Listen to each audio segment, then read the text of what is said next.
ಮಕ್ಕಳ ಕಲ್ಯಾಣ ಇಲಾಖಾ ಅಧಿಕಾರಿಗಳಿಗೆ ವಿಷಯ ಜನನಿ ಹಾಗೂ ಜನ್ಮಭೂಮಿಯ ಮಾತು ಎಲ್ಲ ಕಡೆಗೂ ಹರಡಿಸುವ ಉದ್ದೇಶ ನಮ್ಮದಾಗಿದೆ. ತಮಗೆ ಸಂಬಂಧಪಟ್ಟ ಆಫೀಸುಗಳು ನಮಗೆ ಸಹಕರಿಸುವಂತೆ ಆದೇಶ ಹೊರಡಿಸಬೇಕಾಗಿ ಮನವಿ ಪತ್ರ. ಮಾನ್ಯರೇ, ನಾನು ಅಂದರೆ ಶ್ರೀಮತಿ ಬಾನು ಬೇಗಂ,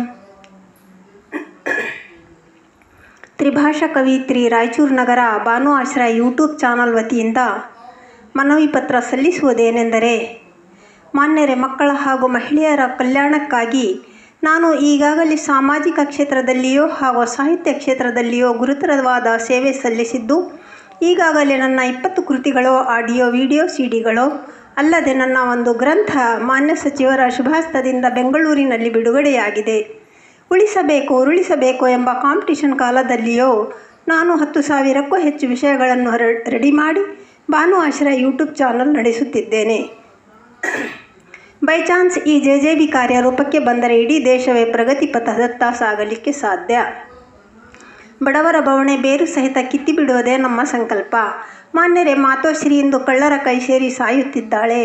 ಆಕೆಯ ಶಾಪ ತಟ್ಟಿದರೆ ಉದ್ಧಾರ ಸಾಧ್ಯವೇ? ಮಾನ್ಯರೇ, ಆಕೆಗೆ ದಕ್ಕಿಸುವ ಪ್ಲಾನ್ ನಮ್ಮ ಹತ್ತಿರ ಇದೆ. ಮೊದಲು ಆಕೆಗೆ ದಕ್ಕಿಸಿ ವಿಶ್ವದಾಖಲೆ ಮಾಡಿ ಸನ್ಮಾರ್ಗದಲ್ಲಿ ಸಂದೇಹ ಬೇಡ. ಮಾನ್ಯರೇ, ಇದು ಸಮಾಜದ ಗಂಭೀರ ಸಮಸ್ಯೆ ಹಾಗೂ ಈ JJB ಎಲ್ಲರಿಗೂ ಅನ್ವಯಿಸುವಂಥದ್ದಾಗಿದೆ. ಕಾರಣ ತಾವುಗಳ ನಿಜ ನಿರ್ಣಯ ಅಜರಾಮರ. ಮಾನ್ಯರೇ, ಸಮಾಜ ಉಪಯುಕ್ತವಾದ ಮಾತಿಗೆ ಮಹತ್ವ ಕೊಡಿ ಹಾಗೂ ಎಲ್ಲರೂ ನಮಗೆ ಸಹಕರಿಸುವಂತೆ ಆಜ್ಞೆ ಹೊರಡಿಸಬೇಕಾಗಿ ಬೇಡಿಕೊಳ್ಳುತ್ತಾ ಮನವಿ ಪತ್ರ ಸಲ್ಲಿಸುತ್ತಿದ್ದೇನೆ. ಧನ್ಯವಾದಗಳು.